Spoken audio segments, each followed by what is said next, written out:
We're not just chewing the fat, we're getting rid of it. We are your home for everything health and fitness. Living the Run is being brought to you by Puma Aquatics, Standard Process Nutrition, Peak Performance Massage, and to the chiropractic team at Slow Wellness Center. Here are your hosts for Living the Run, Rex Stevens and Paul Tarek.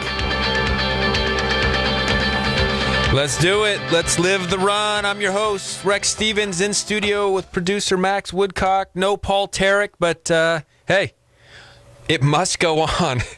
We must continue to live the run, and we will today. Great show coming up. A couple fantastic interviews.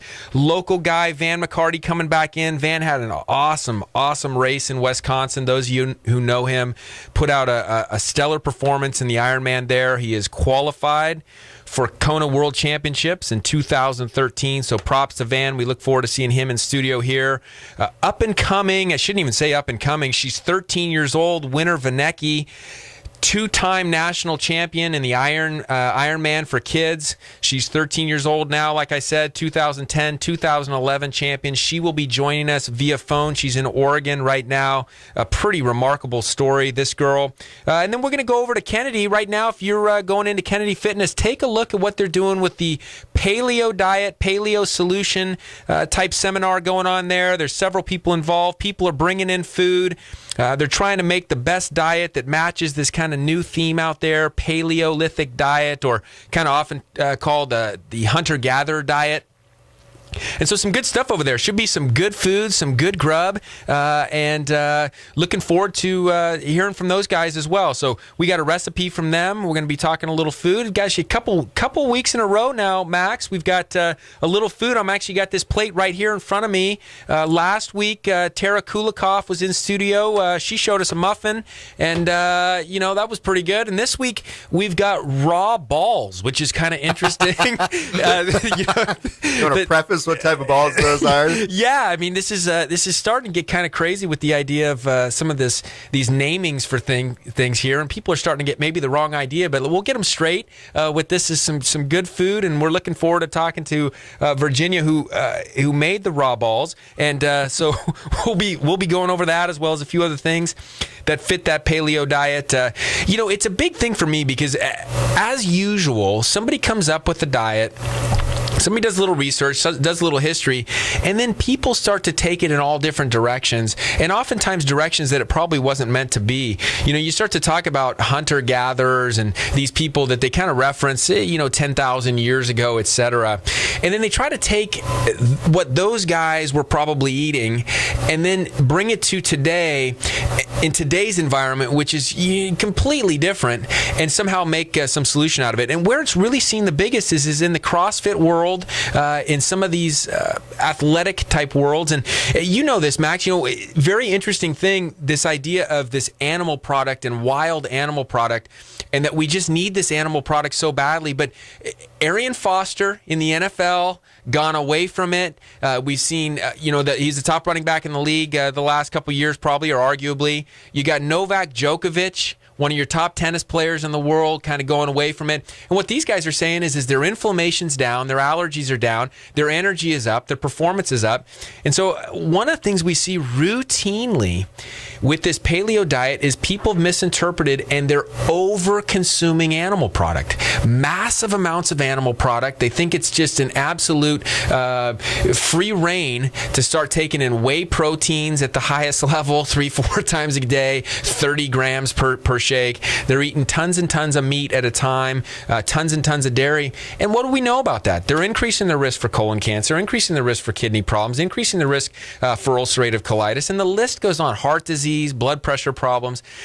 Interesting stuff. I got to see a girl the other day in the clinic. She's just fantastic. She says it's on her bucket list to do one of these fitness competitions, and she flat out should. 37, 38 years old, in fantastic shape. One thing that I love about her is that she looked great a year ago, but over the last year, she's changed some of the dietary things she's done to go more plant-based. Her energy's sky high. She sleeps 1,000,000 times better. Those were all problems before. She still is packing on muscle. There's this myth that if you go to the plant-based proteins, now all of a sudden you can't pack on muscle anymore. And it's just absolutely incredible. She says, yeah, this guy gave me a tongue lashing in the gym the other day because he said my hemp protein and my non-GMO brown rice protein and my pea protein was just garbage, and that I needed to be doing the whey and these other things, and I needed to be doing them in such larger amounts. He says, Jesus, look at you. I mean, your fitness has changed dramatically. You've packed on tons of muscle, but better than that, your insides love you. You're not getting inflammation all over. Your kidneys don't hate you. Your colon doesn't hate you. You're not backed up. You're not needing stimulants in the morning to get rolling. It's definitely kind of a mess, what's going on in that paleo diet. And so we hope we can kind of clear some of that up. I know they're over there at Kennedy, and the reality is that back then, those guys and ladies were eating meat more rarely because it was based on the catch, right? It wasn't one of these things where we just go down the grocery store aisle and pick up loads of packaged meat, every day, or packaged dairy product. Yeah, I mean, the hunter would go out for 2-3 days at a time and, hope that they come back with something. Yeah. So in the interim, people have to find stuff to eat and to fuel themselves with. And so I think that paleo diet talks, I think the idea behind it, like you said, is to consume kind of hunter-gatherer concepts, things you can pick, things you can, nuts, berries, fruits, stuff like that grows naturally. And then it's been turned into something, let's just eat meat. That's just heavy protein, tons of eggs, tons of animal products, and, maybe there's a nice balance in there. I'm kind of curious to see what they say. Yeah, me too. I mean, it's definitely people taking it over the top. And, I think one of the things it gets back to, and we've talked before with some of the docs on the show. I know Dr. Mike Hall from Dallas, Texas has come in. And again, if you're just tuning in and you haven't ever seen our podcast online, you can find us on Facebook at Living the Run there. You can find us on livingtherun.com. But, he talked a lot about the difference between performance and longevity. And I think this is a very, very important deal because I get it. The bodybuilders that are out there, the big-time powerlifters, these guys are caring about performance. And so they're willing to do things that will sacrifice potentially their long-term health for the short-term gain. But most people, especially most of us Living the Run listeners here, we're looking to perform on a high level, but we're also looking for longevity. We're also looking to perform for a long period of time. We don't want to get to 60, 70 and have chronic conditions down the road due to something we did. And so we see that with the plant-based diet over and over and over again. And it's not to demonize animal product per se, but the studies go on and on and on. When we abuse animal product, we abuse our body and we abuse our organs, and we start to create stress on the system and stuff that just simply isn't necessary. And the other thing that happens with animal product, of course, as everybody knows, is that it's an absolute disaster. Animal product is, as far as kind of some of the poisons that are involved with these things now. And we see them heavily in the animal-based protein shakes. We see them heavily in the non-organic meats, as we talked about an article last week in the paper. And so stuff starts to get kind of leery there when you start to look at this possibility of getting very, very toxic animal product is high today as it wasn't 10,000 years ago when they're going around doing some simple hunting. The other thing is that misses the boat here is that there was never a time where the hunter-gatherer or that Paleolithic era had people sitting for 8 and 10 hours a day. They didn't do it 4 or 5 days a week for 5, 10, 20 years in a row. And in fact, there's some estimates that those guys were moving 11 to 12 miles a day. And some of the evidence today is that the average American is moving less than a quarter mile a day. These are huge, huge differences in the metabolic activity of someone and what they're going to need nutrient requirement-wise. So it starts to get a little bit crazy here with some of these things. And we want to make sure we clear it up so that when people eat this type of animal-based product or they're choosing their diet, they're choosing stuff that also brings them longevity for the long run. And I think we're going to see that with a couple of the recipes that we should hear about from some of the folks out there. So what we'll do is it looks like Van McCarty is here. We're going to bring him here into studio in just minutes. Again, Van McCarty, the latest qualifier local for 2013 World Championships in Kona. Look forward to more with Van in just moments.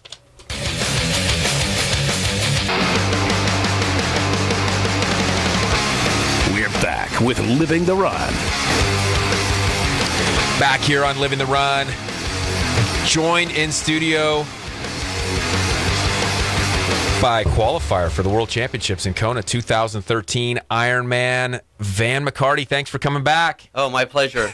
Hey, and we got to introduce, too, also in studio. They may not say much, but Parker and Kate coming in with Dad, checking them out. I think we got future triathletes there, possibly. Hey, the first question here is it's been big talk, Van, in the world of the NFL. They've got this big kind of concussion thing going on, et cetera. And they asked Jim McMahon this last week. They said, Jim, would you want your kids to play football? And he said, I would steer them away. So let's ask you. Mm-hmm. It's a treacherous world, the world of Ironman, the world of triathlons. You want your kids to participate in it? Is this something you kind of gear them to, or you just kind of saying, hey, let's go out and have fun, and what they do, they do? Yeah, I'm the second part, definitely. I'm always a proponent of getting them out there, doing something, exercise, get their body moving. But more importantly, it's, even for me, I don't really care if they take it from a competitive aspect or just go and have fun. They love riding their bikes, running around, and if it's something they aren't driven to do as far as competition-wise, that's really great with me, as long as they're enjoying what they're doing. Our daughter, she's a dancer. She loves to dance, and so to me, that's pretty much her sport. She does it 5 hours a week, so to me, that's her sport. So from that side of it, I'm fine with football. Yeah, I would not prefer either one of our kids doing football, but I will say, for the treacherous part, that definitely anytime you're out there, whether it's football, baseball, cycling, you are kind of exposed to some kind of risk. Although I do feel, unlike football, say something like cycling, you do have a bit more control over the situation, where football, you're going to get hit no matter what. No matter who you are, you're not going to avoid that. Where I feel like in cycling and things like running and swimming, of course, you can put yourself in a more safer environment, I think. Yeah, no question about that. Let's kind of talk about your race a little bit. Absolutely fantastic statistics coming out of Wisconsin, Madison, Wisconsin. Third in your age group, 25th overall, because there was pros in the events. 9 hours, 39 minutes, 20 seconds. Fourth best marathon overall, which this is like big stuff, because people don't quite get it. You work full time. You had the fourth best marathon overall at 2 hours, 58 minutes. The only people to beat you were pros, guys that don't work all the time. Right. Fantastic stuff. Congratulations. Yeah, that was a big run. Yeah, so a lot of work. compare the run in Wisconsin to the run here at Slow's first marathon this last year. Oh, almost completely different in many regards. Taking the fact that you've already swam and biked many hours out of the mix, the course was a lot different here. The race in San Luis was just this great, big 26.2 mile loop. You got out in the wine country and the rollers. Just a big, long, nice run. Where in Wisconsin, they tried to lump as much as they could right into the downtown Madison area and through the University of Wisconsin. So you're doing 2 laps of 13.1 miles each, but you're constantly zigzagging through town, through campus, through trails, which was kind of nice because you're making a lot of turns, but it's not suited for a fast course where you can just run, because you're constantly changing directions, making a U-turn. You even ran through the football stadium, which was kind of cool, because it's this massive 80,000 seat arena, which of course we don't have here. But so it's a completely different course. That one's more geared towards spectators, because everywhere you went there were people everywhere, where the marathon, like most marathons, are just about running the event. Got it. I think they talked about that a little bit, right? At the marathon in the Olympics was a little bit more zigzag, a little bit more turns, and I even saw some of the guys getting hurt. A couple guys actually went down, a bunch of guys pulled out, and again, not expecting those fastest times. Right. It almost sounded like you kind of liked that type of race a little bit, with a little bit more zigzag. Is it mentally different? I mean, when you get to have more turns, the mental focus may be a little bit different than when you just got the long straightaways? Definitely agree with you. Some people, especially probably your more marathon runners, would prefer a course like San Luis, where it's just, you just run and you can kind of just lock in a pace and go. I've always been a fan of a lot more change in direction, change in pace, probably because I have a bike racing background, so races that involve a lot more hills and turns, say like Wildflower, for instance, just suit me better because I'm able to change it up quite a bit better. So Wisconsin was kind of fun because of all that was going on. You kind of lose track of the fact that you're, getting sore, you're getting tired, you're hurting, and you're just kind of focusing on where to go next. So it kind of helps to me mentally just to know that you got to pay attention. Talking to Van McCarty here, latest qualifier for the World Championships in Kona next year, Ironman 2013.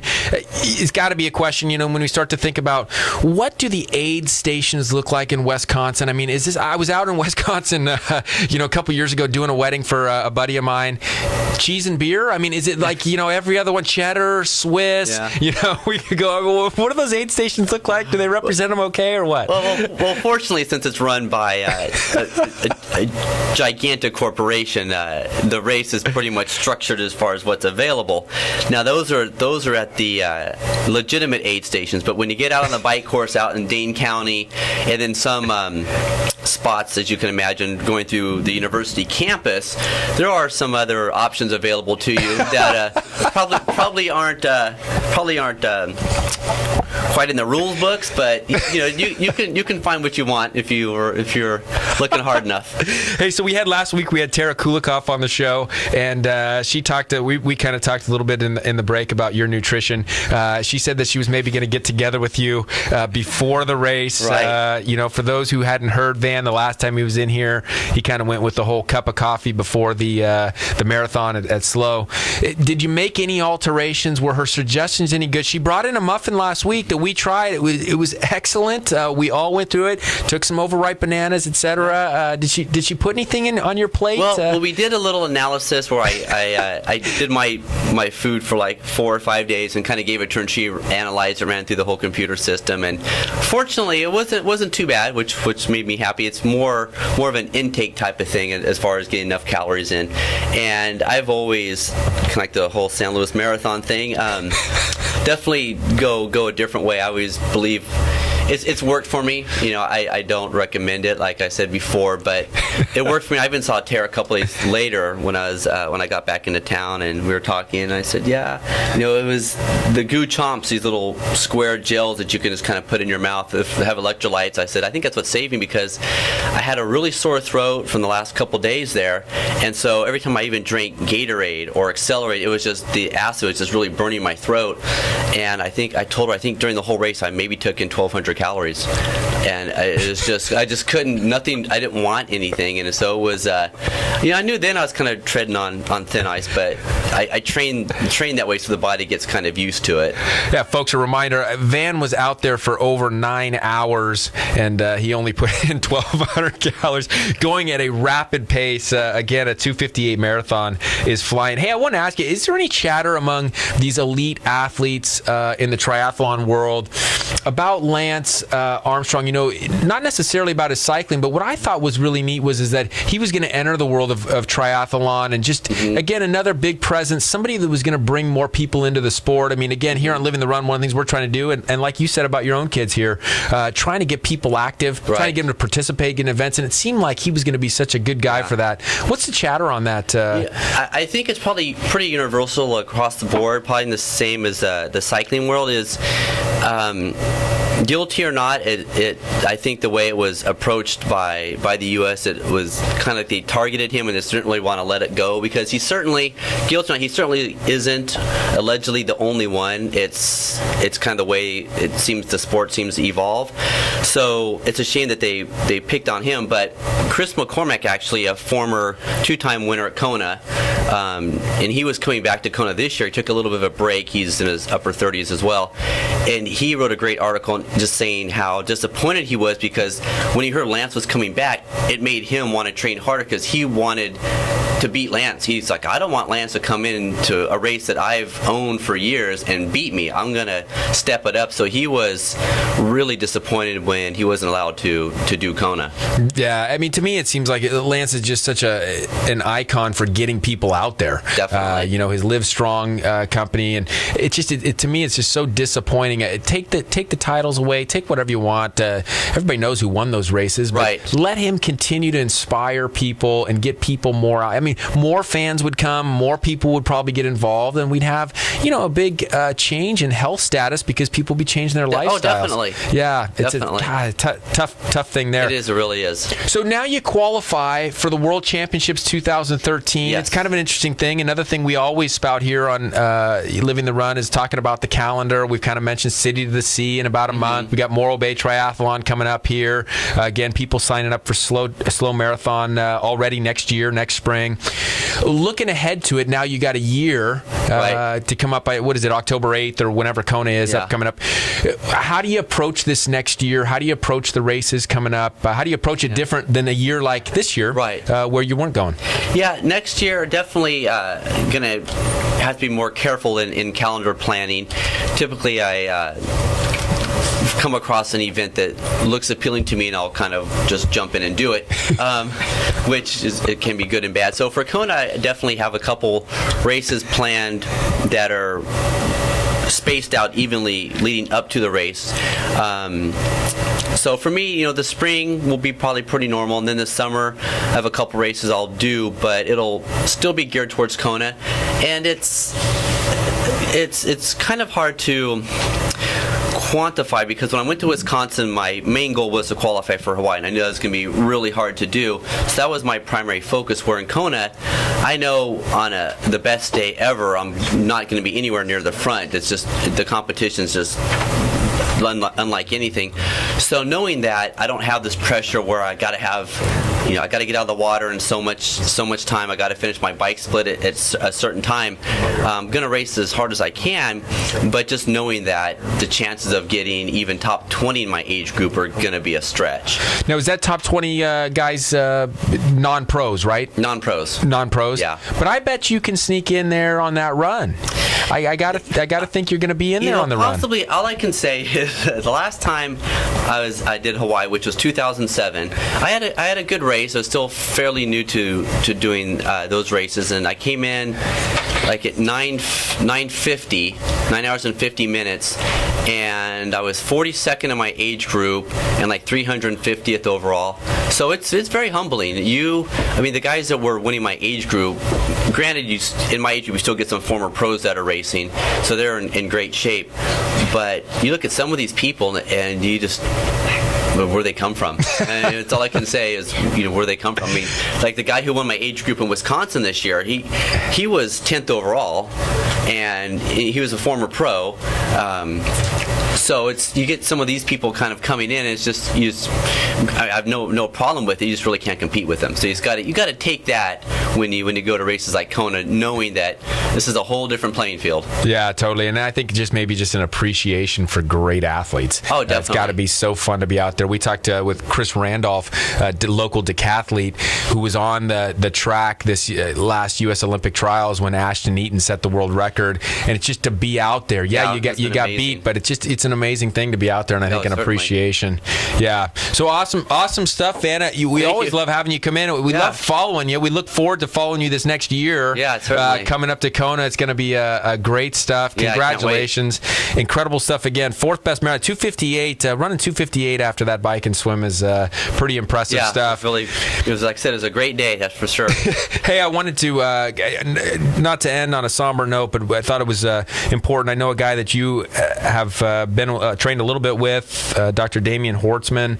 Unfortunate accident today, Ironman in Arizona, and he was passed away getting hit on a bike today. And I know 2 kids and a wife, and it's just tough to lose a guy like that. I'd just like to say, for all of us that are out there running and biking, be careful.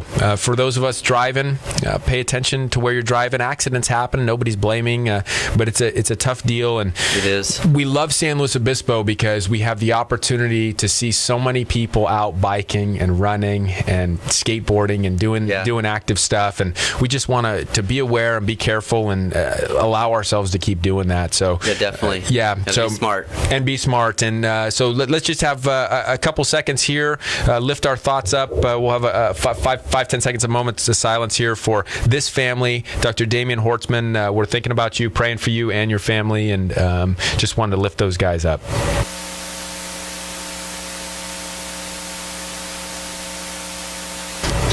Guys, thanks again for coming in. Parker and Kate, you guys were great. Even having to sit in the same chair, sharing that space, and doing a good job. Van, keep up the great work. Thanks so much for coming in. All right, thank you. And we look forward to the next time. I appreciate it. Thanks. More on Living the Run with Winter Vinecki, 2010-2011 Iron Kids champion, next.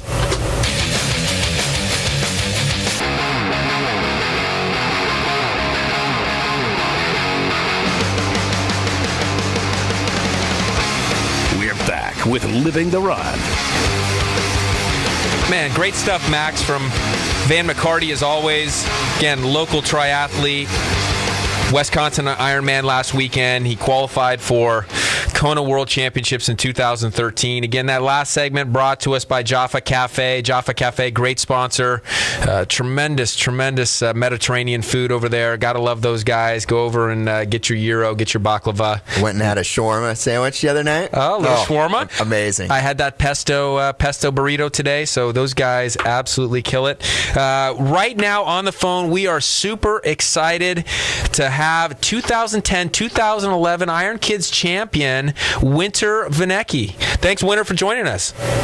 Hey, thanks for having me on the show. Hey, talk to the listeners a little bit here. It's absolutely amazing. Every time I talk to you, and it's just been a couple of times, something new pops up. I call you yesterday, and you say, hey, can I call you back? I'm in the middle of a 20-mile run.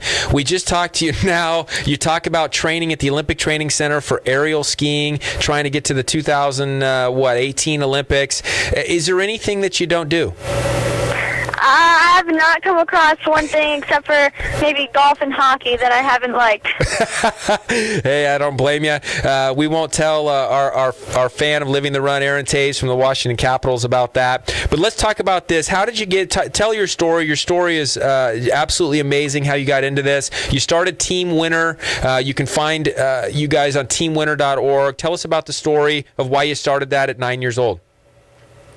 When I was just 9 years old, my dad was actually diagnosed with a rare and aggressive form of prostate cancer on his 40th birthday. I had already decided that I wanted to form Team Winter, but it was originally for childhood obesity. After my dad got prostate cancer, I knew I had to do something to help him, so that's why I formed Team Winter. And I have kids as young as 4 years old and adults all the way up to 80 years old that are part of Team Winter and help raise money and awareness for prostate cancer. And I've helped raise close to $400,000 so far for prostate cancer awareness and research. That's amazing stuff. How can our listeners get involved in that if they have a passion for this as well and want to donate to Team Winter, et cetera? How do they go about doing this and getting money over for this prostate cancer? Well, there's many different ways that everyone can help. They can just spread the awareness and get a blue ribbon out there to match every pink ribbon, which is one of my goals. 1 in 6 men get prostate cancer and 1 in 8 women get breast cancer. And so prostate cancer is so much more common, but nobody knows about it. My brothers and I, when we were younger, would go into stores looking everywhere for blue ribbons, and you'd see what a great job the Komen Foundation has done with getting a pink ribbon out there, and I'm trying to do that for prostate cancer. So just getting the blue ribbon out there, they can go to teamwinter.org, and there's a donate button. If you want to, you can sign up for Team Winter and just be a part of a great cause raising awareness for prostate cancer. It looks like you're traveling all around the world, around the country, doing motivational talks. How do people get a hold of you? What's your schedule like? I see this on your website there, teamwinter.org, talking about running a marathon on all 7 continents. Talk to us about your schedule, how people get a hold of you, or where people can go listen to you at, etc. I'm the Iron Kids Ambassador, which is a youth triathlon series for kids across the United States. I go to these different events, and I also go into a lot of schools and talk to the kids about leading an active, healthy, and positive lifestyle. So I've been going into a lot of schools. I also do a lot of talks at corporations and different events like that. So you can go to the website, teamwinter.org again, and there's a lot of info on there, like my email, and they can contact me through there. Hey, we're talking to Winter Vinecki of Team Winter. Again, raising and chasing down, as you say, chasing down prostate cancer. Phenomenal athlete you are. Talk about these first races. They talked about you starting to race at 5 years old. You had your first triathlon at maybe 9 years old. How did you know that that was the sport for you? How did you know that you were good? What was that kind of that first realization for you that this was the sport of choice for you and one that you could use as a platform for this case, chasing down prostate cancer? Well, when I was only 5 years old, my mom and uncle had already been very involved in triathlons and different running events. At one of the events my family went up to with my dad and brothers, there was a kids triathlon, and so my brothers and I decided to try it. After I did that first triathlon, I was totally hooked and just loved the sport after that. Talk about maybe your favorite athlete. I see you pictured with a ton of different athletes here online, from golfers, a sport that you said you didn't love too much, but I saw you with Annika Sorenstam, to Lance Armstrong, to I'm sure a whole bunch else. Who motivates you in the athletic world? I think definitely two people, Craig Alexander and Lance Armstrong, especially Lance, who's trying to do the same thing, raising awareness for cancer. And so I really look up to him despite all this, controversy and everything. He's still a great hero of mine. Yeah, we were just talking to Van McCarty, a local guy here who qualified for Kona World Championships, and we asked him that very question. We said, aren't you disappointed perhaps that Lance isn't going to be able to participate in some of these triathlons? Because as you said, Winter, incredible job making people aware of cancer, aware of fitness, aware of getting out there and moving. Great causes. You two really seem to be on the same page as what you're trying to accomplish. Yeah, it's definitely amazing what he's doing. I had the chance to meet him when he was at an Ironman in Florida this year, so that was just an amazing experience. So all us parents out there, again, we're talking to Winter Vinecki from Team Winter. All us parents out there are saying, when does this girl go to school? How does school work for you?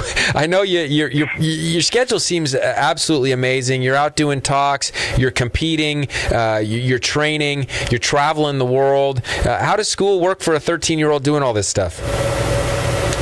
I'm actually training and, training up to 6 hours a day some days at the Olympic Training Center in Park City, Utah for aerial skiing. So that alone keeps me busy. And then on top of getting my long runs and training for some triathlons. So my schedule is definitely really packed. I'm actually online school through Stanford University. They have a online high school program that I've been doing for the past year now, and this will be my second year. So it's basically through like a program through Skype. I can see all the instructors and the kids from around the world that are in this program, and it just allows my schedule to be a little easier. Man, that sounds like a cool school program. Very, very neat. Producer Max Woodcock wishes he had a school system like that. Where are you off to next? You mentioned going to Kenya next. What's happening out in Kenya? After I did my first Olympic distance triathlon when I was 9, that was the last big thing I've done, and I was flipping through the pages of Guinness Book of World Records a few years ago in my house, and I came across a record that was the youngest person to do a marathon on all 7 continents. I immediately pointed at that page and told my mom, I want this record for my dad. This year we finally starting that dream to come true. I did my first marathon in Eugene, Oregon in 3:45. So that was my first marathon of my World Marathon Tour. Like you were saying, my next one coming up is in Kenya, September 29th, very soon. We run in with the Kenyans and supporting also girls in Kenya to get an education, to get to high school, because I think only a few percent get to actually go to high school there. It's going to be an amazing experience, and I can't wait to go to all these different places, like the Galapagos Islands in June, and then actually Antarctica before that in March, and then I'll be finishing my World Marathon Tour in Athens, Greece on the original course of Pheidippides. Hey, you having any fun? Oh, yeah, I'm having a lot of fun. But one thing that people don't realize is that it's also a lot of hard work. That, you know, some people will say, oh, you're so lucky to do so much traveling. It must be so awesome to be you. But it's a lot of fun a lot of times, but they don't realize how much sacrifices I have to make also. Well, yeah, just in talking to you a little bit, I mean, your schedule seems so full. We worry about the burnout. How do you keep either the cross-training going or keep other things going so that burnout doesn't happen? Because you know, in the athletic world, it's easy to do. You're training 6 hours a day for the aerial skiing. You got the triathlons you're training for, etc. Where do you find the balance? Where do you find the kind of relaxation as a 13-year-old? I think definitely the cross-training comes in a lot of help. You know, I'm not just doing one sport. I'm not just, you know, just running or just swimming or biking or just aerials. I'm doing everything, and a combination of a lot of things, you know, rock climbing on the side for fun and water skiing and things like that make it a lot of fun and keep me from getting, you know, this burnout. But another thing people don't realize is that you can't get burnout of, you know, your dad. This is when I'm running, I'm with my dad, and you don't get, you know, tired of being around your dad. So this is, that's what keeps me motivated and keeps me going. If I save one life, then that's all worth it. That's absolutely brilliant stuff. That stuff is, you know, it fits perfectly with our theme here at Living the Run. I'd love to, if you can give us just one thing. You know, we always try to motivate our listeners and the people that next day they might be able to make a change that's positive. Like you said, if you can just change one person, if you can just make one positive change to your lifestyle, what's the theme, the main message that you're sending out? What could you tell our listeners that could make them make a change tomorrow for the better? I think the main thing is to not only race for yourself or do anything for yourself, but choose a cause and race for that cause, and most importantly, never give in. Incredible stuff. That was winner Vinecki, team winner, chasing down prostate cancer. She's about to set a world record, 7 marathons on 7 continents. Travel safe to Kenya. Winner, we will be following you. Everybody follow her on teamwinner.org, like I said, and we'll be following you as you hit marathon after marathon, and we know you will reach your goal. You are one inspiring kid. We thank you so much for coming on Living the Run. Thank you very much. You can also follow Team Winner on Facebook and Twitter also. We will follow you on Facebook and Twitter also. We'll put up our link tonight. Sounds good. Thank you very much. Thanks, Winner. Remarkable stuff, Max. That is, I don't even know what to say. Wow. That girl, I mean, if she is 13, which I'm questioning, incredibly mature, but it sounds like she's having a ton of fun, and it's just absolutely incredible. I really do imagine as she's running, as she's competing, she is visualizing her father at all times, and it's absolutely amazing. I've always loved the quote, vitality equals the vividness of your vision. That girl's got vitality, and it's because her vision's right. The vision she sees is as clear as day. She's out to help others. Incredible interview from that girl, winner Vinecki. Yeah, and even like she talked about how, you know, I want this record, you know, not for me, but for my dad. But even still, she's going to Africa, and she's doing it to help raise awareness about education. Like, this is a 13-year-old. You know, most people don't think about that through the course of their entire lives. Yeah. Prostate cancer, education, getting fit, obesity was another cause. She's making a huge difference. Already over $400,000 for prostate cancer. Brilliant kid, and we're just so thankful to have had her on. Hey, we're going to finish the show going out to Kennedy Club Fitness. We're going to talk a little bit about this paleo diet. We'll finish there, maybe get a little nutrition tip from those folks over there. Participate in Paleo Solutions. You're listening to Living the Run here on ESPN 1280, The Ticket.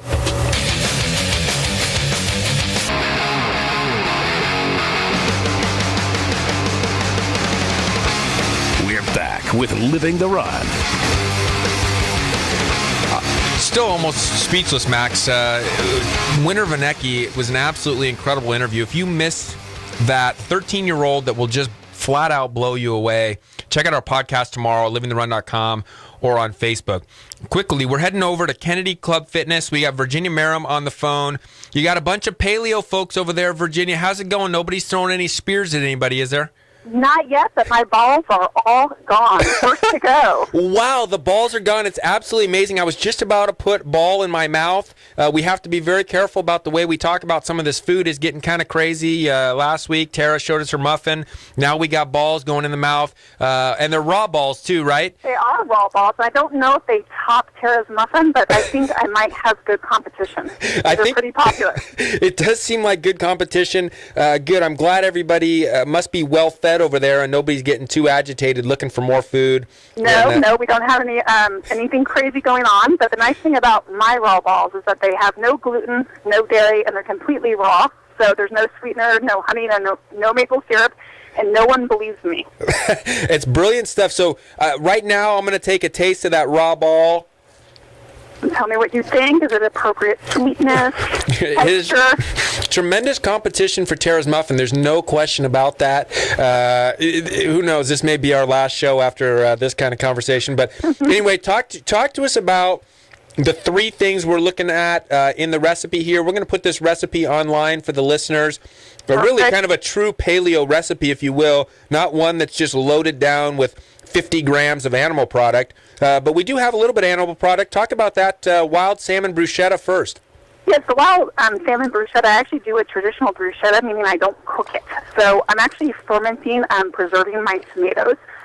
We gather a lot of tomatoes, don't want them to go rotten, so I put them with some sea salt, some vinegar, lots of spices, lots of fresh herbs. I stick them in a Kara jar and let them sit for about 3 days. That really saturates that flavor. It brings out the nutrient denseness of the food. And then at the very end, I poach salmon, and I put it in there. Typically speaking, in my household, I wouldn't poach the salmon. But for this event, I don't know if I want raw fish as well. So I went ahead and poached it. I serve it usually on endive, but I got a big nixnay from some people on the endive. So I did put it on a nice romaine heart lettuce leaf. So instead of bread, we can just serve it up on that. It's very, very popular. No complaints there. Then I did the raw balls, which again, in this case, all raw ingredients. The raw cinnamon that I use actually enhances the sweetness of the flavors, especially the dates. People think that they have to have sugar. They're obsessed with sugar. You don't have to have sugar. In fact, cinnamon, which is Ayurvedic, helps lower your glycemic index with foods, makes things taste sweet naturally. So that's pretty much the base of that raw ball. Some coconut oil. Hey, by the way, Max is giving the A-OK on that raw ball. Oh, good, good. Yeah, producer Max Woodcock is saying, where can I get more balls in my mouth? Good. This is You don't have that high fructose corn syrup. You don't have to have it. Doesn't have to have it. It fits right into the paleo deal. Tell us about the last thing, the roasted Brussels sprouts and currant, what is that, currant slaw? Currant, yes. Yeah, currant slaw. Biggest nose up towards us. People are like, oh, Brussels sprouts. Got them to eat it. They love it. So again, every Thanksgiving, take your favorite grandma's stuffing recipe, replace the bread with Brussels sprouts. Take your goose fat and your Brussels sprouts and roast it up and add all the flavors. It's delicious. Stuff a pork with it, stuff a hen, a turkey. It's great, and you don't have to have all the preservatives and artificial ingredients that are put in bread, especially the enriched wheat. So you can do this. It's not difficult. It's not hard. This isn't like a lifestyle change that makes people feel like they have to redo their entire kitchen. The only thing that you might do is stop using your freezer and your pantry. Virginia, this is great stuff. I appreciate you running this deal over there at Kennedy Fitness, clearing up some of the paleo myths that are out there. These are 3 great recipes. We will put them online at livingtherun.com and on Facebook. I loved your quick note. We just got a couple seconds left here. I'm going to do it with the great stuffing for the game hens. Cornish game hens would go great with this roasted Brussels sprouts currant slaw. Yeah, and in order to keep the moisture in there, add some goose fat. That would be one of my recommendations, or even some of the liver or some type of organ meat. Keeps the moisture in there and helps, again, keep it nutrient rich. Hey, brilliant recommendations. Thank you so much, Virginia, for joining us. Yes, we're here till 8 and still have food. Great stuff. All right, thanks, Rick. All right. Great show tonight, Max. I want to just say a quick takeaway. It's more than about ourselves. It's about the team, and there's no question about that. Gosh, Winter, Vinecki, incredible stuff. Van McCarty, thanks so much for joining us. Thanks to our sponsors, Left Coast T-shirts and Jaffa Cafe, for giving out those nice gifts here. Next week, still no Paul Tarek, but Adam Melhuse back to pinch hit. Live healthy, live bold, live the road.